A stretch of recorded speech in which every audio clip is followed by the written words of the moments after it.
how to download or install YouVersion Bible app. So if you want to download and install YouVersion Bible app, then what you need to do is make sure that you have a stable internet connection at first. Once you have a stable internet connection, you can open up your Play Store, or if you're using your Apple or your iOS device, then you can go with the App Store. Go with search, and under search, you need to search for YouVersion Bible app, and here you will have the application. So if you want to download or install this application, then you can just simply tap on install. Once you tap on install, it will start the installing process. So it might take a few seconds or a few minutes depending on your network connection to download the application.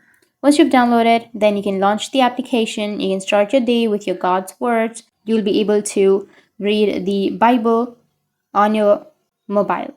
As you can see that it has been downloaded. Now you can go with open, allow the notifications, and you can create your account. You can continue with your Google, or if you already have an account, you can go with sign in, and you'll be able to use the application.